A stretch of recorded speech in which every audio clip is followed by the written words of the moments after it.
Sister. குஷியா இருக்கிறீங்களா? ஓம் சாந்தி brother. குஷியா இருக்கிறேன். ஸோ மதுரை மக்களுக்கு, தமிழ்நாட்டு மக்களுக்கே ஒரு சந்தோஷமான விஷயம். மதுரையில நடக்கிற இந்த சித்திரை திருவிழா, அழகர் ஆத்துல இறங்குறது, மீனாட்சி திருக்கல்யாணம். ஸோ இதை பத்திலாம் சொல்லுங்க சிஸ்டர். ஆமாம் பிரதர், இது ரொம்ப ரொம்ப விசேஷமானது. இதுல நிறைய ரகசியங்கள் அடங்கி இருக்கின்றன. இது ஒரு யாருமே இந்த மாதிரியான அணுகுமுறையில சொல்லியிருக்க மாட்டாங்க. சும்மா திருவிழா அந்த மாதிரிதான் சொல்லியிருப்பாங்க. நம்ம இது இன்டெப்த் போய் எதுக்காக இந்த திருவிழா கொண்டாடுறாங்க எல்லாமே பார்க்க போறோம். இப்ப பாத்தீங்கன்னா 19ஆம் தேதி, அதாவது நேற்று அட்சய திருதி நாள், நல்ல நாள் இல்லையா? அன்னைக்குதான் கொடியேற்றி இருக்கிறாங்க. நம்ம மீனாட்சி திருக்கல்யாணம், அந்த மீனாட்சி கல்யாணத்துக்கு உரிய எல்லா விசேஷங்களும் இப்ப வரிசையா வரப்போகுது. அதை பத்தி சொல்றேன். அதாவது சித்திரை திருவிழாவில் மீனாட்சி அம்மன் கோவில்ல கொடியேற்றுறது நேத்து 19ஆம் தேதி. அதே மாதிரி திருமாலிருஞ்சோலை கள்ளழகர் அவங்க உற்சவத்துக்கு கொடியேற்றினதும் இங்க மதுரையில தல்லாகுளம் பிரசன்ன வெங்கடாச்சலபதி கோவில்னு இருக்கு. அவங்க உபகோவில், அதுல அவங்க கொடியேற்றிருக்காங்க. ரெண்டும் ஒரே நாள்ல தான் நிகழ்ந்திருக்கு. ரெண்டுமே மிகப்பெரிய உற்சவங்கள். இப்ப மதுரை மாநகரமே போறது மீனாட்சி கல்யாணத்துல நிறைய விசேஷங்கள் இப்ப நான் சொல்ல போறேன். திருக்கல்யாணம் நடந்த பிறகு, அதாவது திருக்கல்யாணத்துக்கு முன்னாலேயே நிறைய விசேஷ நாட்கள்லாம் நடக்கும். அப்ப சொக்கநாதரும் மீனாட்சி அன்னை பிரியாவிடையாவும் வருவாங்க. அவங்க கல்யாணத்துக்கு முன்னால வர அம்மன் பிரியாவிடைன்னு சொல்லுவோம். அவங்க எல்லாருமே சுத்தி பவனி வருவாங்க. எல்லா தெருக்களையும் சுத்தி, அதாவது கோவில் பிரகாரங்களை சுத்தி ஒவ்வொரு வழியிலையும் வருவாங்க. அது முதல்ல பட்டாபிஷேகம், அது 26ஆம் தேதி நடக்க இருக்குது. அப்புறம் 27ஆம் தேதி மீனாட்சி அம்மன் திக் விஜயம் செய்வாங்க, அது நடக்க இருக்குது. 28ஆம் தேதி திருக்கல்யாணம். அப்புறம் திருத்தேரோட்டம் 29. அப்புறம் தீர்த்தவாரி 30ஆம் தேதி. 1ஆம் தேதி இந்திரன் பூஜை செய்யற மாதிரி, சித்ரா பௌர்ணமி அன்னைக்குதான் அழகரும் ஆத்துல இறங்குறாரு. 1ஆம் தேதியில இருந்து அழகர் இங்க மதுரைக்கு வர்றதுக்கு முன்னால எதிர் சேவை 30ஆம் தேதி நடக்க இருக்குது. அப்பவும் நிறைய மக்கள் போய் அவரை எதிர்கொண்டு வரவழைக்க போறாங்க. வரவழைச்சு அவருடைய ஆசைகளை பெற போறாங்க. அப்ப லட்சக்கணக்கான மக்கள் எல்லா ஊர்கள்ல இருந்தும் வந்துருவாங்க. எல்லார் வீடுமே நிரம்பி இருக்கும். அவ்வளவு தூரம் வருவாங்க. நான் ஒரு 20-30 இயர்ஸ் பேக் எல்லாம் பார்த்திருக்கேன். மாட்டு வண்டி அப்படி கட்டி கொண்டு வந்துட்டு இருப்பாங்க. இப்ப அந்த மாதிரி இல்ல வேன்ல வந்துடுறாங்க. ஒரு 10 நாள் சமைப்பாங்க இங்கேயே. அந்த அளவுக்கு விசேஷமா செஞ்சுட்டு இருக்காங்க. இந்த திருவிழா இதெல்லாம் என்ன அப்படின்றது பாக்குறதுக்கு முன்னால இத பத்தி கொஞ்சம் தெரிஞ்சுக்குவோம். அழகர் ஆத்துல இறங்குறது மதுரையில இப்போ நடக்குது. ஆனா முன்னால மதுரை பக்கம் வண்டியூர்னு ஊர்ல தேனூர் அப்படின்னு ஊருக்கு, அங்கதான் இந்த விழா நடந்துட்டு இருந்தது. அங்க அழகர் ஆத்துல இறங்குவாரு. முக்கியமானது மண்டுக மகரிஷிக்கு அவர் சாப விமோசனம் தருவார், தவளையா இருந்தவர். அது ரெண்டுமே அங்கதான் நடந்துட்டு இருந்தது.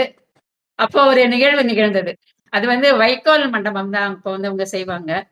வைக்கோல் மண்டபம் செய்யறப்போ அது தீப்பிடிச்சிருது. அங்க கொண்டாந்து அழகரை வச்சிருந்தப்ப தீப்பிடிச்சதுனால, அப்ப அமுதா அப்படின்ற ஒரு பூசாரி, ஆண் பூசாரி தான் அவர். அது நிறைய எல்லாரும் ஓடிடுறாங்க. தீப்பிடிக்கவும் மன்னர் முதற்கொண்டு மக்கள் எல்லாருமே ஓடி போயிடுறாங்க. அது பக்கத்திலேயே வரக்கூடாது அப்படின்னுட்டு. ஆனா இவர் உள்ள போய் அந்த சிலையை எடுத்து பக்கத்துல இருக்க வைகை ஆறுக்கு, உடம்பெல்லாம் ட்ரெஸ் எல்லாம் தீப்பிடிச்சு எரியுது, அதோட போய் அத சிலைய தண்ணிக்குள்ள போட்டு இவரை மயக்கம் போட்டு விழுந்துருவாரு. அவருடைய வீர செயலையும் அந்த மாதிரியான கடவுள் பக்தி, நேர்மை, இதெல்லாமே இவ்வளவு தியாக உணர்வு எல்லாமே இருக்கு. தன்னோட உயிரை கொடுத்தனாலும் காப்பாற்றணும் அப்படின்றது அதை மன்னர் பாராட்டுறாரு. நான் எங்களுக்குலாம் முதல் மரியாதை பெற தகுதி இல்லை. கோயில்கள் எல்லாம் நிறைய பிரச்சனை வரதே முதல் மரியாதை அதுதானே. எங்களுக்கு கொடுக்கணும் அப்படின்னு நிறைய பேர் பிரச்சனை பண்ணுவாங்க நிறைய கோயில்கள்ல. இவர் சொல்றாரு, எனக்கு இந்த முதல் மரியாதை இனிமேல வேண்டாம், உங்களுக்குதான் இது நீங்கதான் அதை பெற தகுதியானவர் அப்படின்னு சொல்றாங்க. அப்ப பூசாரி சொல்றாரு, நான் கொஞ்ச நாள் வாழ்ந்து அழிய போற மனிதன். ஆனா எப்பவும் இருக்கிறது அங்க வீரராகவ பெருமாள் அப்படின்னு சொல்லுவாங்க பெருமாளை. அவர் தானே, அவருக்கு சேவை செய்யதானே நானே இருக்கேன். அவருக்கு தான் எப்பவும் முதல் மரியாதை தந்து கௌரவிக்கணும் அப்படின்னு கேட்டுக்கிறாரு. உடனே ராஜாவும் அதுக்கு சம்மதிச்சுறாங்க. அதுபடியே அந்த காலம் சொன்னபடி கரெக்டா எல்லாருமே செய்வாங்க. அது மாதிரி செய்யற மாதிரி அந்த வழியில வரப்ப திருமலை நாயக்கர் வராரு. திருமலை நாயக்கர் வரதே ஒரு பெரிய ஹிஸ்டரி. அது மீனாட்சி அம்மன் கோவில் பத்தி சொல்றப்ப சொல்றேன். அது ரொம்ப சுவாரஸ்யமா இருக்கும். அப்ப திருமலை நாயக்கர் 1300 23ல இருந்து 1359 வரை அரசாட்சி செய்றாரு. அவருடைய ஆட்சி காலம் தான் ரொம்ப பொற்காலமா சொல்லப்படுது. அவர்தான் இந்த சித்திரை திருவிழாவ வந்து 2யும் இணைச்சார். இப்போ மதுரைக்கு வந்து கள்ளழகர் வர மாதிரி. அதே டைம் மீனாட்சி திருக்கல்யாணம். 2மே அந்த பெரிய சம்பவங்கள் 2மே ஒரே மாதிரியான நேரத்துல நடக்கணும். ஒரு மத நல்லிணக்கம் இருக்கணும். அதாவது சைவ, வைணவ ஒற்றுமை அது இருக்கணும். மக்கள் எல்லாம் நல்லா ஒரு சந்தோஷமா மதுரை மக்கள் தானே. அப்ப மதுரை தான் தலைநகரம். எல்லாரும் கொண்டாடணும் அப்படின்ற நோக்கத்துல அமைச்சாரு. அதுல இருந்தே வந்து இப்படிதான் கொண்டாடிட்டு இருக்கிறாங்க. அப்புறம் வீரராகவ பெருமாள் தேனூர்ல இருக்கவரு, அவரையுமே மதுரையில எழுத்தாணிக்கார தெரு தெற்கு மாசி வீதியில இருக்கு. அங்க வந்து ஒரு கோவில். அவருடைய பேரன் இவருக்கு அடுத்து ஆட்சிக்கு வந்தவர் சொக்கப்ப நாயக்கர். அவர் வந்து கட்டியிருக்காரு. இப்ப எப்படி நடக்குது அப்படின்னா, ஒவ்வொரு மே 1ஆம் தேதி இப்ப அழகர் ஆத்துல இறங்க போறாரு இல்லையா? அப்ப விடிக்காலையில அவர் இறங்குற நேரம் வந்து அதுக்கு முன்னாலேயே வீரராகவ பெருமாள் வந்து அங்க இங்க மதுரையில இருந்து கிளம்பி அங்க வந்துருவாரு வைகை ஆத்து கரைக்கு. அவரை வந்து வையாளி நடை அப்படின்னு ரொம்ப ரொம்ப அழகா இருக்கும் அந்த நடை வந்து. அங்க அர்ச்சகர்கள் தூக்கிட்டு வருவாங்க இல்லையா பல்லக்கு அந்த மாதிரி. அவங்க நல்லா ஆட்டி ஆட்டி நல்லா தூக்கிட்டு வருவாங்க. ரொம்ப ரொம்ப அழகா இருக்கும். அழகரையும் அப்படிதான் பண்ணுவாங்க, இவரையும் அப்படிதான் ஆட்டி ஆட்டி தூக்கிட்டு வந்துருவாங்க. அப்புறம் இவர் வந்து வெள்ளை குதிரைல வருவாரு. அழகர் வந்து தங்க குதிரை தான் எப்பவுமே, மஞ்சள் நிற தங்க குதிரை அதுலதான் வருவாரு இல்லையா? அப்ப அவர் வர்ற நேரம் இவர் எதிர்கொண்டு வா தம்பி அப்படின்னு. ஏன்னா இவருக்கு முன்னாலே வந்துட்டதுனால, இவர் உங்க ஊர்ல முதலே கொண்டாதனால தம்பி 2 பேரும் ஒண்ணுதான். ஒரு வரவேற்கிற முறை அப்படின்னு சொல்லி இவர் முன்னால போய் வரவேற்கிற மாதிரி இருக்கும். அப்புறம் அழகர் வந்து கள்ளழகர் உட்கார்ந்து இருக்கிறப்போ இவர 3 முறை சுத்தி வராரு. சுத்தி வரவும் இவருக்கு வந்து கள்ளழகர் வந்து மரியாதை செய்யறாரு. பரிவட்டம் இது மாதிரி மாலை மரியாதை தீர்த்தம் இதெல்லாம் கொடுப்பாங்க. இது முடிச்ச பிறகுதான் ஆத்துல இருந்து இறங்கி அவர் புறப்பட்டு போறாரு. அதுக்கு பிறகு தீர்த்தவாரி அப்படின்லாம் நடக்கும். அப்ப வந்து ஆயிரக்கணக்கான பேர் வந்து தீர்த்தவாரி மண்டபத்துல போய் அது கள்ளழகருக்கு தண்ணி எல்லாம் அடிப்பாங்க. அழகர் ஆடைகள் உடுத்திக்குவாங்க. இந்த மாதிரி நிறைய நேர்த்தி கடன்கள் எல்லாம் நிறைவேற்றுவாங்க. அப்புறம் நல்ல பூஜைகள் எதிர் சேவை அன்னைக்கு எப்பவுமே நாங்க எல்லாருமே போயிருவோம். எல்லாரும் குடும்பத்தோட மதுரையில இருக்கவங்க எல்லாம் சேர்ந்து போய் நல்லா தரிசனம் பண்ணிட்டு வருவோம். நிறைய மண்டபங்கள் பண்டாப்படிகள் நிறைய இருக்கும். அதுல எங்க இருக்காருன்னு பார்த்துட்டு தலாகுளத்துலதான் இருப்பாரு. அவரை நைட்டு பிரசன்ன வெங்கடாச்சலபதிக்கு போயிடுவாரு, கோவிலுக்கு போயிடுவாரு. அதுக்கு முன்னாலே பார்க்கணும் அப்படின்னுட்டு பயங்கரமான கூட்டம் இருக்கும். அந்த கூட்டத்துக்குள்ள போய் எப்படியாவது தரிசனம் கிடைச்சிரும். எப்பவுமே எவ்ரி இயர் கிடைச்சிரும். அதனால அதுவுமே வந்து நம்ம பாக்குறோம். இப்ப இதெல்லாம் நம்ம வந்து ஏன் செய்யறோம் அப்படின்றத வந்து முதல்ல நம்ம வந்து தெரிஞ்சுக்கணும். அதுல வந்து நம்ம இப்ப என்ன பார்க்க போறோம் அப்படின்னா,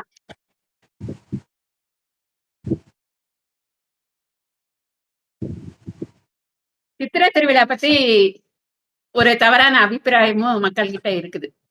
என்ன நினைக்கிறாங்க அப்படின்னா, இவர் அழகர் வந்து இவங்களுக்கு மீனாட்சிக்கும் சொக்கநாதருக்கும் திருமணம் நடக்கிற சமயம் அங்க வராரு. திருமாலிருஞ்சோலையில இருந்து அழகர் கோவில் தான் திருமாலிருஞ்சோலை. அங்க இருந்து வர்றாரு. வர்றப்போ வைகை ஆத்துல தண்ணி வருது. ரொம்ப வெள்ளம் வந்துருது. அதனால அத வந்து அட்டெண்ட் பண்ண முடியாம திரும்ப போயிடுறாரு. அப்படின்ட்டு கோவத்தோட போயிருவாரு அப்படின்னு சொல்றாங்க. ஆனா அப்படி கிடையாது. இப்ப நீங்க மீனாட்சி அம்மன் கோவில் இது பாத்தீங்கன்னாவே, மீனாட்சி அம்மன் திருக்கல்யாணத்தை நடத்தி வைக்கிறதே பெருமாள் தான். இப்ப திருப்பரங்குன்றம் போனீங்கன்னா, அங்க வந்து எல்லா சாமியுமே ஒரே மாதிரிதான் இருப்பாங்க. பவளக்கனிமாய் பெருமாள் அவரு ஒரு குகையில இருப்பாரு. பக்கத்துல முருகர் இப்ப உற்சவர் இப்ப அவரு தானே மூலவர். அவர் இருக்கிறாரு. அதுக்கப்புறம் துர்கை பக்கத்துல இருப்பாங்க. அப்புறம் விநாயகர் இருப்பாங்க. அப்புறம் சிவசக்தி, அப்புறம் முருகர் எல்லாமே சேர்ந்து ஒரு இது. இந்த 5 இது சேர்ந்துதான் வந்து மூலவர்களா கருதப்பட்டாங்க. தேவார பாடல் பெற்ற திருத்தலத்துல சிவனுடைய இதுவுமே ஒன்று. அதாவது அது திருத்தலத்துல திருப்பரங்குன்றமும் ஒன்று. அது மாதிரி எல்லாம் இருக்கும் விசேஷங்கள். அப்ப அங்க இருந்து பவளக்கனிமாய் பெருமாள் வந்து புறப்பட்டு இங்க வர்ற மாதிரி அமைச்சிருக்கிறாங்க. இப்ப ரொம்ப ஃபேமஸான திருக்கல்யாண படம் இருக்கும். நிறைய கல்யாண பத்திரிகைகள் எல்லாம் வைக்கிறாங்க இல்லையா? இவர் வந்து ஒரு இது மூலமா தானம் பண்ணுவாரு. அது பேர் எனக்கு கமண்டலம். கமண்டலம் மூலமா பெருமாள் தான் வந்து மீனாட்சிக்கு அண்ணன். அந்த முறையில வந்து கமண்டலத்து நீரை வந்து தார வைப்பாரு. அப்ப வந்து மீனாட்சி அம்மன் வந்து வலது கை வச்சிருப்பாங்க. சிவன் வந்து தன்னுடைய இடது கை இது மேல வச்சு இவ மனைவியா ஏத்துக்கிறேன்றப்போ மீனாட்சி அம்மன் வந்து தலை குனிஞ்சு இருப்பாங்க நாணத்தோட. சிவன் வந்து ஒரு பெருமிதமா இருப்பாரு. ஏன்னா அவர் வந்து மாப்பிள்ளை இல்லையா? பெருமாள் வந்து ரொம்ப பவ்யமா நம்ம தங்கச்சி நல்லா இருக்கணும் அந்த மாரி நினைப்போட ஒரு புன்சிரிப்போட இருப்பாரு. கீழ பிரம்மா வந்து அவர் தான் வந்து ஹோமம் இதெல்லாம் பண்ணி திருமணம் நடத்தி வைக்கிறாரு. தெய்வீக திருமணம். அதுதான் மீனாட்சி திருக்கல்யாண இது வந்து ரொம்ப ரொம்ப ஃபேமஸ். கம்பத்தடி மண்டபத்துல இருக்கும். அது வந்து எல்லா வெளிநாட்டுக்காரங்க பார்க்க வரவங்க எல்லாருக்குமே அது ரொம்ப ரொம்ப ஆச்சரியமா இருக்கும். முந்தியெல்லாம் ரூ. 50 குடுத்தா ஃபோட்டோ எடுக்க விடுவாங்க. அப்ப நெறைய வெளிநாட்டுக்காரங்கள நான் பார்த்துருக்கேன். இப்ப வந்து அந்த அளவு வர்றதில்ல தான். அ அதான் கூட்டம் ரொம்ப ஒரு ஜாஸ்தி வருது. அது இந்த மாரி வீடியோ அது மாரி தான் எடுக்க விட்டப்போ நெறையாவே ரொம்ப இன்ட்ரெஸ்ட்டா எல்லாம் எடுத்துட்டு இருப்பாங்க. ஆர்வமா கேட்கவும் செய்வாங்க. இப்ப எங்கள மாரி ஆள்லாம் நாங்கலாம் போனோம்னா எங்கிட்ட எல்லாமே தெலுங்கு பேசுறவங்க, மலையாளம் பேசுறவங்க, கன்னடம் பேசுறவங்க, ஹிந்தி பேசுறவங்க, இங்கிலீஷ் எல்லாமே யாரையாவது கேட்கலாமா அப்படின்னு பார்க்கறப்போ நம்மட்ட ஏதாவது கேட்பாங்க கொஸ்டினு எப்படி போணும் அந்த மாரி இதெல்லாம் வந்து நமக்கு சொல்றது வந்து ரொம்ப ஒரு பெரிய தெய்வ காரியமா நம்ம செய்யணும்ட்டு நம்ம நல்லா டைரக்ட் பண்றது உண்டு. ஸோ அந்த அளவுக்கு ஃபேமஸான அந்த சிற்பம். அது வந்து இப்ப மீனாட்சி திருக்கல்யாணம் எப்படி நடந்தது அப்படின்றத நம்ம பார்ப்போம். உண்மையா எப்படி நடந்தது அப்படின்னா, மலையத்துவ பாண்டியனும், இவங்க காஞ்சனமாலா அவங்க பாண்டிய மன்னன். அவங்க வந்து குழந்தை பேர் இல்லன்ட்டு ஹோமம் செய்றப்போ, மீனாட்சி அம்மன் வந்து நெருப்புல இருந்து 3 வயசு குழந்தையா அவதரிக்கிறாங்க. அது மாரி காஞ்சனமாலா முந்தின பிறவியிலே சொல்லியிருப்பாங்க. "உன்னோட அடுத்த பிறவியில உன்னோட ஆசை நிறைவேறும். நான் மகளா வரணும்னு நெனச்சது" அப்படின்ட்டு அம்மனு. அப்படி அவதரிச்சப்போ அவங்களுக்கு 3 முலைகள் இருக்கும். 3 தனங்கள் இருக்கும். அத வச்சு இவங்க ரொம்ப வருத்தப்படுவாங்க. ஏன்னா பெண் வந்து இப்படியா இருக்கே அப்படின்னுட்டு. அப்ப வந்து ஒரு அசரீரி வரும். இவங்களுக்கு தக்க மணமகன் கிடைக்கிறப்போ அது தானாவே மறைஞ்சிடும் அப்படின்னுட்டு. அவங்க வந்து போர் குணத்தோட வளருவாங்க. அவங்களுக்கு உரிய வயசுல பட்டாபிஷேகம் செஞ்சு வைக்கிறாங்க. அப்புறம் வந்து போர்க்குளம்னா எல்லா நாடுகளையும் படையெடுத்து வெற்றி கொள்ளணும். ஸோ அதனால திக்விஜயம் மேற்கொள்றாங்க. அப்ப இங்க இருந்து கைலாய வரை போயிடுறாங்க. போறப்போ அங்க வந்து சிவன் இருக்கார் இல்லையா? அவர பார்க்குறாங்க. பார்த்த உடனே அவங்களுக்கு ஞானம் வந்துருது. ஞானம் வந்தோனே வெட்கி தலைய குனியிறப்போ, ஒரு தனமும் மறைஞ்சிருது. அப்பதான் வந்து உங்க பேரண்ட்ஸ் அவங்களோட அப்பா, அம்மா வந்து இவர் தான் தக்க துணைவர் அப்படின்னுட்டு தேர்ந்தெடுத்து திருமணத்துக்கான நாள் குறிச்சு எல்லாமே திருமணம் எல்லாமே செய்றாங்க. இப்ப மதுரையிலயும் திக்விஜயம் அ இந்த மாதிரிலாம் வந்துட்டு இது போறப்போ நல்லா ஒரு இதெல்லாம் காமிப்பாங்க. ஒரு ஆரோல இங்கருந்து அம்மன் இது ஒரு பெண் வந்து அழகா சின்ன பொண்ணு தான். சின்ன 10 வயசுக்கு உட்பட்ட ஒரு சிறுவனும், சிறுமியும் இங்க இங்க உட்காந்து இவங்க எய்வாங்க. இவங்க இது அவர் அங்கிருந்து எய்வாரு. அது மாரி திக்விஜயத்துல வந்து நெறைய விசேஷங்கள் நடக்கும். இது சுத்தி வர்றது. இப்போ கோவில்ல இருந்து சாமி வெளிய எதுக்காக வர்றாங்க அப்டின்னா, நம்ம மாரி மக்களுக்கு ஆசீர்வாதம் வழங்க தான். முதல்லயே தேரோட்டங்கள் இந்த மாரி எல்லாம் ஏன் நிகழ்ந்தது அப்டின்னா, இப்போ கோவிலுக்கு போக முடியாம நெறைய வயசானவங்க, உடம்பு சரியில்லாதவங்கலாம் இருப்பாங்க. அவங்களுக்கு சுவாமிய தரிசிக்கணும் அப்டின்னு ஆசை இருக்கும். ஆனா பார்க்க முடியாது. அதுக்காக கடவுளே வந்து அவங்கள தேடி வர்றாரு. அவங்களுக்கெல்லாம் ஆசி வழங்குறாரு அப்டின்னுட்டு. ஸோ மதுரையில இந்த சித்திரை திருவிழா சமயம் இது வந்து ரொம்ப பெரிய கொண்டாட்டமா இருக்கும். இப்ப இந்த திருமணம் இது வந்து முக்கியமான விஷயங்கள்லாம் நெறைய பார்க்கணும். இந்த மீனாட்சி அம்மன் திருமணம் வந்து ரொம்ப ரொம்ப விசேஷம். என்னன்னா, அன்னைக்கு வந்து திருக்கல்யாணம் நடக்கிற அன்னைக்கு பெரிய வைபவமா இருக்கும். இங்க மதுரையில இது ஃப்ரீயாவே சாப்பாடு போடுவாங்க. இங்க பாரதியார் படிச்ச ஸ்கூல் இங்க இருக்கு இல்லையா? அங்க வந்து இது எல்லாமே ஃப்ரீயாவே எல்லாமே சமையல்லாம் பண்ணி சாப்பாடு போடுவாங்க. யாருனாலும் வந்து சாப்பாடு பண்ணலாம். சாப்பிடலாம். எப்பனாலும் சாப்பிடலாம். காலையிலேருந்து நைட் வர நல்லா சாப்பாடு போடுவாங்க. பெண்கள் இது மாரி நெறைய வாலண்டியர்ஸ்லாம் வந்து சமைச்சு போடுவாங்க. அந்த திருக்கல்யாணம். அது விசேஷமா செய்றாங்க. ஆனா, அதுல வந்து நெறைய மெசேஜஸ் இருக்கு. அது அவங்க புரிஞ்சுக்கிட்டாங்களா அப்படின்னு தெரியாது. நம்ம சொல்லுவோம். இப்ப என்ன மெசேஜ் அப்படின்னு பார்த்தீங்கன்னா, முதல்ல வந்து அம்மனுக்கு ஒரு தனம் மறையுது அப்படின்னு சொல்றது வந்து, அவங்களுக்கு வந்து நம்ம பெரிய போர் வீராங்கனை நம்மள வெற்றி கொள்ள யாரும் இல்ல அப்படின்ற ஒரு ஆணவம், அகம்பாவம் இருந்தது. அந்த நான் என்ற அகம்பாவம், ஆணவம் தான் அந்த ஒரு தனம் மறைஞ்சதா சொல்றாங்க. அது மறைஞ்சா தான் வந்து ஒரு உண்மையான ஒரு தெய்வீக இயல்புக்கு வந்து ஒரு மனுஷங்க வர முடியும். அது வந்து கடவுள பார்த்த உடனே அவங்களுக்கு வந்து அந்த இது வந்து தானாவே ஏற்பட்டுருது. அதே மாதிரி அர்த்தநாரீஸ்வரரா இருக்கிறாங்க அப்படின்னு சொல்றோம் இல்லையா? இப்ப வந்து கல்யாணம் ஆன பிறகு அவர் இடது பாகத்த அவர் குடுத்துடுறாரு. அப்ப வந்து ஆண், பெண் அத மாரி 2 பேருமே இல்லாம ஒரே உருவமா இருக்கிறாரு. அப்ப திருமணம்னா என்ன? இன்பம், துன்பம், சுகம், துக்கம், வாழ்வு, தாழ்வு, பிறப்புல மரணம் வர நம்ம வந்து கூட வராது அப்படின்ட்டு நினைச்சு நம்ம திருமணம் செய்றோம் இல்லையா? ஆனா இப்ப வந்து என்னன்னா, முந்தியெல்லாம் கணப்பொருத்தம், மனப்பொருத்தம் இப்படி பார்த்து தான் பண்றாங்க. இப்ப காதல் கல்யாணங்கள் நெறைய ஆயிடுச்சு. திருமணம்னா என்னன்னே தெரியல. ஒரு இன்ஃபாச்சுவேஷன், ஒரு அட்ராக்ஷன் அதுல தான் மேஜரா இது பண்ணிட்டு கொஞ்சம் நான் இப்ப பார்க்குற வரைக்கும் பார்த்தா, இந்த யங்கர் ஜெனரேஷன் காதல் கல்யாணம் பண்ணியிருப்பாங்க. ஆனா நெக்ஸ்ட் இயர் டைவர்ஸ். அப்ப எதுக்கு பண்றாங்க? எதுன்னே தெரியாது. இப்போ எங்க ஃபேமிலிலயே பார்த்தீங்கன்னா, எல்லா வீட்லயுமே ஒரு ஒரு வீட்ல டைவர்ஸ். அது மாரி தான் இருக்கு. அது வந்து சாதாரணமா போச்சு. இப்ப யாரும் பெருசா கூட எடுத்துக்கிறது இல்ல. அந்த மாதிரி நிகழ்வுகள்லாம் நிகழ்ந்துட்டு இருக்கு. ஸோ வந்து அந்த புனிதத்துவமான தாலிய வந்து மாத்துறப்போ, பெண்கள் என்ன நெனைக்கிறாங்க, நம்ம கணவர் நான் எப்பவுமே நல்லா இருக்கணும், தீர்க்க சுமங்கலியா இருக்கணும் அப்படின்னு மாத்துற மாரி தான் ஒரு மேலோட்டமான இது இருக்கு. ஆனா இதுல சூட்சுமமா நம்ம என்ன புரிஞ்சுக்கணும் அப்படின்னா, நம்ம வந்து உடம்பு இல்ல ஆத்மா அப்படின்ற ஒரு இது இருக்கு. அப்படின்றப்ப பரமாத்மா வந்து இறைவன். நம்ம தாலிய எதுக்காக மாத்துறோம்? நம்மளுடைய கணவர் வந்து பதி வந்து ஆத்மாக்களுக்கு தலைவன் வந்து இறைவன் தான். அதனால தான் மாணிக்க வாசகரும் தன்னை பெண்ணா உருவகிச்சு பாடியிருப்பாரு. ஆண்டாள் இவங்க வந்து பதின்னு சொல்றாங்க இல்லையா? அவங்க 2 பேருமே கண்ணாடியில பார்த்தா சிவன் வந்து கண்ணாடியில பார்த்தா பெருமாள் அவங்களுக்கு தெரிவாங்க. அந்த மாதிரி 2 பேரும் ஒரே மாதிரியா தான் இருப்பாங்க. நம்ம வந்து நம்மளுடைய பதிய நினைச்சு நம்ம வந்து மாத்திக்கிறோம். என்ன மாத்துறோம்? நான் இன்னையிலிருந்து என்னுடைய பரமாத்மாவுக்கு கட்டுப்பட்டு, நான் எப்பவுமே சேவைகள் செய்வேன். அவர் தான் என்னுடைய தலைவன் அப்படின்னு நினைச்சு நம்ம ஒரு மறுபிறவி எடுக்கிறோம். அதுதான் இந்த தாலி மாத்துறதோட தாத்பரியமே. அந்த தாலி மாத்துறோம் அப்படின்றப்போ, நம்ம சாதாரண பெண்ல இருந்து ஒரு புனிதத்துவம் அடைஞ்சு, மீனாட்சி அம்மன் திருக்கல்யாணத்த எதுக்காக பார்க்கிறோம்?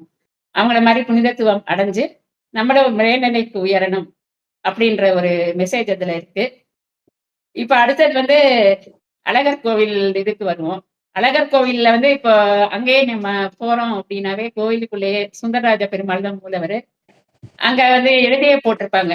நீங்க மக்கள் நினைக்கிற மாதிரி இங்க திருக்கல்யாணம் பா பார்க்கறதுக்காக வரல அழகரு. மண்டூக மகரிஷிக்கு வந்து சாப விமோசனத்தால தான் வந்திருக்காரு அப்படின்னு ஒரு போர்டே எழுதி போட்டிருப்பாங்க. சோ அவர் யார்? மண்டூக மகரிஷி அப்படின்றத நம்ம வந்து முக்கியமா பார்க்கணும். ஏன்னா அதுக்காக தான் அழகரே வந்து மதுரைக்கு வராரே. இப்ப அவர் மண்டூக மகரிஷி அப்படின்றவரு அப்பன்னா நம்ம வந்து இந்த காலத்துக்கு போகணும். வாமன அவதாரம். பெருமாளுடைய வாமன அவதாரத்துல வந்து அவரு முதல்ல 3 அடி நிலம் கேட்டு பூமிய அளந்துடுறாரு. அடுத்து வந்து ஆகாயத்த அளக்கிறதுக்காக கால இப்படி உயர்த்துறாரு இல்லையா? அப்படி உயர்த்துறப்போ அது பெருமாள் உயர்த்தி இவ்ளோ பெருசா ஆகுறப்போ, பிரம்மா வந்து அவருடைய மகன் தானே, அவர் வந்து பூஜை பண்றாரு, அந்த பாதத்துக்கு. அப்ப கால்ல வந்து சலங்கை இருக்கு. அதுல இருந்து தண்ணீர் பட்டு கீழ விழுகுது. அதுதான் நூபுர கங்கை. அழகர் மலையில இருக்கும். ரொம்ப ரொம்ப புனிதமான நீரு. அதுல குளிச்சா அவ்ளோ ஃப்ரெஷ்ஷா இருக்கும். அந்த தண்ணீர் வந்து அந்த டேஸ்ட் வந்து வேற எந்த தண்ணிக்குமே இருக்காது. அது நம்ம கட்டாயமா சொல்லலாம். அவ்வளவு மூலிகைகள் நிறைந்தது. அவ்வளவு தூரம் ரொம்ப புனிதமான தண்ணி. அந்த நூபுர கங்கை உள்ள இடத்துல வந்து சுதாபஸ் அப்படின்ற ஒரு மகரிஷி வந்து ரொம்ப நூற்றாண்டுகளுக்கு முன்னால தவம் செஞ்சுட்டு இருக்காரு. சுந்தரராஜா பெருமாள நினைச்சு. அப்ப வந்து கோபத்துக்கு பெயர் போன துர்வாச மகரிஷி அங்க வராரு. அப்ப ஒருத்தர் வந்தாங்க நம்மள பார்க்க அப்படின்னா, நம்ம போய் வரவேற்கணும், உபசரிக்கணும். அதுதானே மரியாதை. ஆனா இவரு வந்து சிவன் பெருமாள் நினைவிலே இருக்கிறதுனால, அவருக்கு வந்து அது எதுவுமே ஞாபகம் இருக்காது. அவரு நிஷ்டையில இருக்கிறாரு. அப்ப வந்து இவரு துர்வாசருக்கு கோபம் வந்துடுது. கோபம் வந்த உடனே ரெ சபிக்கிறாரு. மண்டுகமான ரிஷியே, நீ வந்து எப்படி மண்டுகமாவே போ. மண்டா இருக்க. நீ மண்டுகம்னா அது தவள. நீ மண்டுகமாவே போ அப்படின்னு சாபம் குடுத்துறாரு. உடனே இவர் திடுக்கிட்டு விழிச்சு மன்னிப்பு கேட்கிறாரு. நான் அந்த மாரி நிஷ்டையில இருந்துட்டேன். சுந்தரராஜ பெருமாள நடிச்சு. என்ன மன்னிச்சுக்கோங்க. தெரியாம செஞ்சுட்டேன் தவறு. எனக்கு வந்து சாப விமோசனம் குடுங்க அப்படின்னு கேட்கவும், துர்வாசர் வந்து அப்ப வேதவதின்னு தான் வைகையோட பேர். நீ வேதவதியில போய் நீ தவம் செய்யு. உனக்கு உனக்கு பிடிச்ச சுந்தரராஜ பெருமாள். அவரே கருடன வாகனத்துல வந்து உனக்கு சாப விமோசனம் தருவாரு அப்படின்னு சொல்லிடுறாரு. அதே மாதிரி இவர் பண்ணி இவருக்கு சாப விமோசனம் கிடைக்குது. அதுதான் அந்த கதையே. இப்ப வந்து சுதாபஸ் மகரிஷி, மண்டுக மகரிஷிய அதுதான் அவர பார்க்கறதுக்காக இவர் வராரு அப்படின்ட்டு சொல்றோம். இப்ப இந்த அழகர் ஆத்துல இறங்கின பிறகு மறுநாள் அதாவது சித்ரா பௌர்ணமிக்கு தான் அழகர் எப்பவுமே ஆத்துல இறங்குவாரு. அதுக்கு மறுநாள் வந்து வண்டியூர் பக்கத்துல வண்டியூர்ன்னு ஊர் இருக்கு. அங்க தேனூர் மண்டபம். இந்த தேனூர் ஊருக்கு ஞாபகம் தேனூர் மண்டபம்னே வச்சிருப்பாங்க. அங்க வந்து இவரு சுதாபஸ் மண்டூக மகரிஷி உட்கார்ந்திருப்பாரு. அங்க போய் பெருமாள் வந்து அவருக்கு சாப விமோசனம் கொடுப்பாரு. அப்புறம் நெறைய நிகழ்ச்சிகள் பூப்பல்லக்கு இந்த மாரி நெறைய தசாவதாரம் இப்படிலாம் நெறைய நிகழ்ச்சிகள்லாம் நடந்தது. 2, 3 நாள் கழிச்சு தான் அவர் வந்து திரும்புவாரு. அவருடைய ஊருக்கு. இப்போ நெறைய விஷயங்கள் வந்து இதுலயுமே நம்ம தெரிஞ்சுக்க வேண்டியிருக்குது. இப்ப வந்து கள்ளழகர் அங்க இருந்து புறப்பட்டு இப்ப மீனாட்சி அம்மன் இதுல அவங்க சுத்தி தேரோட்டமா சுத்தி வரப்ப மக்கள் பார்க்குறாங்க. ஆனா அவர் ஒரு ஊர்ல இருந்து புறப்பட்டு இங்க வராரு. எதுக்காக அப்டின்னா, மக்களுக்கு தரிசனம் தந்து ஆசீர்வதிக்க. இப்ப மதுரைக்கு அவர் வந்தாருனாவே எப்படி மழை பெஞ்சிரும். பெய்யாம இருந்ததே கிடையாது. அன்னைக்கு தூறல் இருக்கும். மறுநாள் அந்த மழை பெய்ய தான் செய்யும். ஏன்னா, அவரு பச்சை பட்டு உடுத்தி வருவாரு. விவசாயம் தானே அந்த காலம் மேஜர். அந்த கால விவசாயம் நல்லா செழிப்பா இருக்கணும். அந்த மாதிரி எல்லாம் தான் மக்கள் வந்து இது பண்ணுவாங்க. இப்பவே அட்சய திருதியை நேத்து போச்சு. ஆனா இன்னைக்குமே அட்சய திருதியை வந்து வைக்கிறாங்க. சும்மா அந்த தங்க கடை, நகை கடைக்காரங்கலாம். ஆனா அந்த காலம் வந்து நமக்கு என்ன தெரியும் அட்சய திருதினா, நம்ம அன்னைக்கு வந்து நல்ல நாளு நம்ம தான தர்மங்கள்லாம் செஞ்சா நம்மளுக்கு வந்து நல்ல புண்ணிய பலன்கள் நெறைய எவ்வளோ செய்றோமோ அத விட நெறைய புண்ணிய பலன்கள் அட்சயமா கிடைக்கும். அப்படிதான் நம்ம வந்து தான தர்மங்கள்லாம் செய்றோம். இப்ப இவர் சித்ரா பௌர்ணமி அன்னைக்கு ஆத்துல இறங்கி நல்ல நாள் அன்னைக்கு. அன்னைக்கு இறங்கி மக்களுக்கு என்ன மெசேஜ் சொல்றாரு? அப்ப வந்து சுத்தி யாருனாலும் வந்து அவர பார்க்கலாம். அது என்ன கிறிஸ்தவர்கள்னா சரி, முஸ்லிம்கள்னா சரி, யாருனாலும் வந்து அவர பார்க்கலாம். ஏன்னா அவர் வந்து எல்லாருக்கும் கடவுளா அன்னைக்கு இங்க வராரு. அங்கருந்து இங்க வராரு இல்லையா? இப்ப முஸ்லிம்கள்ல அவங்க தர்கால பார்த்தீங்கன்னா, எல்லாரும் நீர்மோர் பந்தல் அமைச்சு ஊத்துறாங்க. இப்ப ரம்ஜான் இப்ப போச்சு இல்லையா? அப்பவே வந்து அவங்க அந்த நோன்பு கஞ்சி எல்லாருக்கும் ஹிந்து, இது கிறிஸ்து யாருமே ஒரு மொழி வேறுபாடு, என்ன வேறுபாடு எதுவுமே கிடையாது. மத வேறுபாடு. எவ்வளவுதான் நான் பார்த்துருக்கேன். இவ்ளோ பெரிய பெரிய சட்டிகள்லாம் கொண்டு போறாங்க. நம்ம ஏழைகள்லாம் இருப்பாங்க இல்லையா? அது ஃபுல்லா அவங்க குடுக்க மாட்டேன்னு சொல்ல மாட்டாங்க. அன்னைக்கு அத வச்சு அவங்க சாப்ட்டு அவங்க வாழ்நாள ஓட்டுறாங்க. அந்த அளவு தான தர்மங்கள்லாம் செய்றாங்க. அப்ப வந்து யூனிட்டி எவ்வளவு முக்கியத்துவம் அப்படின்றத பார்க்கணும். இப்ப நம்ம சித்திரை திருவிழா இதெல்லாம் பத்தி சொல்றோம். ஆனா நம்ம பிற்காலத்துல பார்த்தோம் அப்படின்னா, மாலிகாபூர் படையெடுத்து வந்தது தெரியும். மதுரைக்கு வந்தது, சிதம்பரம் போனது, திருச்சியில கொள்ளையடிச்சது, எல்லாமே எல்லாத்துக்குமே தெரியும். ஆனா எதுக்காக அப்படின்றது வந்து தெரியாது. நம்ம மதுரையில வந்து பாண்டிய வம்சம் தான் ரொம்ப பெரிய புகழ் பெற்றது. ஏன்னா அது வந்து எப்ப ஆரம்பிச்சது அப்படின்னே தெரியாது. முதல் சங்க காலம் எப்போ அப்படின்றது கூட யாருக்குமே தெரியாது. அவ்வளவு தூரம் முன்னால எப்ப ஆரம்பிச்சதுனே இல்லாம, அந்த பாண்டிய வம்சம் முடியறதுக்கு காரணமே நம்ம தான். நம்ம நாட்டுல 2 சுந்தர பாண்டியன், வீரபாண்டியன் அந்த டைம்ல 2 ராஜாவுடைய மகன்கள் 2 பேர். அவங்க போட்டுக்கிட்ட சண்டை தான். எனக்கு முடியாட்சி வேணும், உனக்கு முடியாட்சி வேணும்னு சண்டை போட்டு, அவங்க அந்நேரம் அலாவுதீன் கில்ஜி டெல்லியில இருக்காரு. அவரு சுல்தான். அங்க போறாங்க. அங்க வீரபாண்டியன் போறான். போயி அங்க மாலிகாப்பூர் அவன் தானே பெரிய படை தளபதி. அங்க போய் இந்த மாரி சொல்றான். என்ன வந்து எப்படியாவது எனக்கு முடியாட்சி தரணும் அப்டின்ட்டு. நம்ம பிரச்சனைக்கு அங்க போனா எப்படி இருக்கும்? அவங்க வந்து இங்க கொள்ளையடிச்சு இங்க வரப்பதான் உங்களுக்கு தெரியுது. இங்க வந்து இவ்வளவு தூரம் இவ்வளவு செல்வம் இருக்கு. அங்கெல்லாம் இவ்ளோ பெரிய பெரிய கோவில்கள்லாம் கிடையாது. திருவரங்கம் போனா அவ்வளவு செல்வம். இங்க மதுரையில கேட்கவே வேணாம். அவ்வளவு செல்வம் இருக்கு. எல்லாத்தையும் கொள்ளையடிக்கிறாங்க இல்லையா? கொள்ளையடிக்கிறப்போ அவ்வளவு தூரம் குதிரை, யானைகள் எல்லாத்துலயும் ஏத்தி அவ்வளவு இதுல ஏத்தி கொண்டு போறாங்க. அவ்வளவு செல்வத்தையும். இப்ப மதுரைக்கு வந்து அதுக்கு பிறகாவது அந்த ஆட்சி நிலைச்சதா? இவங்க நடிச்ச மாரி யாருக்கா ஒரு பாண்டிய ராஜாவுக்கு வந்ததான்னா இல்ல. அதுக்கு பிறகு சுல்தான் ஆட்சி தான் வருது. அந்த சமயத்திலயும் அந்த கோவில பாதுகாக்கன்னு திருவரங்கத்திலயும் முயற்சி பண்ணுவாங்க. மதுரையிலயும் முயற்சி பண்ணுவாங்க. அங்க மேஜரா வந்து நம்மளுடைய சொக்கநாதர் லிங்கம். அவர தான் நம்ம காப்பாத்தணும் அப்டின்ட்டு 5 பூசாரிகள். அவங்க வந்து ஒரு கிளி கூண்டு மாரி கட்டி, அத மேடைய அமைச்சு மறைச்சு, மேல ஒரு சாதாரண லிங்கத்த வச்சுருவாங்க. வச்ச உடனே அததான் அவன் வந்து இடிப்பான். இப்ப நீங்க போனீங்கன்னா, மீனாட்சி அம்மன் கோயில்ல சொக்கநாதர் கோவிலு சொக்கநாதர் இங்கிட்டு இருந்தாலும் இந்த பக்கத்துல எழுதியே போட்டிருப்பாங்க. என்னென்ன ஹிஸ்ட்ரி அப்டின்னு. அத இடிப்பாங்க. இடிச்சுட்டு எல்லாரும் கொள்ளையடிச்சுட்டு போயிடுறாங்க. அதுக்கு பிறகு அ யார் சுல்தான் ஆட்சி தான் நடைபெறுது. பாண்டிய வம்சமே அழிஞ்சிருது இதனால. இந்த மாரியான ஒரு காரியம். அவங்க படையெடுத்து வந்தது நமக்கு தெரியுதே தவிர, இதுக்கெல்லாம் மூல காரணம் நம்ம தான். நம்ம கிட்ட இல்லாத ஒற்றுமை தான். இப்ப மதுரை மக்கள் ஒற்றுமையா இருக்கணும் அப்டின்ட்டு நான் நெனைக்கிறேன். ஏன்னா எல்லா விதத்திலயுமே வந்து ஒற்றுமை இல்ல, வேற்றுமை அப்டின்னா பகை தான் வருது. அத வந்து ஜெனரலாவே எல்லாருமே உணர்ந்துக்கணும். அப்ப வந்து இந்த மாதிரியான இது வந்து ஒரு பாண்டிய சாம்ராஜ்யம் அவ்ளோ புகழ் பெற்றது அழிஞ்சு போயிருச்சு. சரி, அப்புறம் இந்த லிங்கம் எப்படி மீட்டெடுத்தாங்க அப்படின்றதும் இருக்கு. அதுக்கு பிறகு சுல்தான் ஆட்சி நடந்துட்டு இருக்கு. அவங்க வந்து ரொம்ப வரி விதிக்கிறாங்க, மக்கள கொடுமைப்படுத்துறாங்க. அப்ப வந்து விஜயநகர பேரரசு வந்துருது. விஜயநகர பேரரசு வரப்போ குமார கம்பண்ணா அப்படின்ற ஒரு இளவரசர் அவரு வராரு.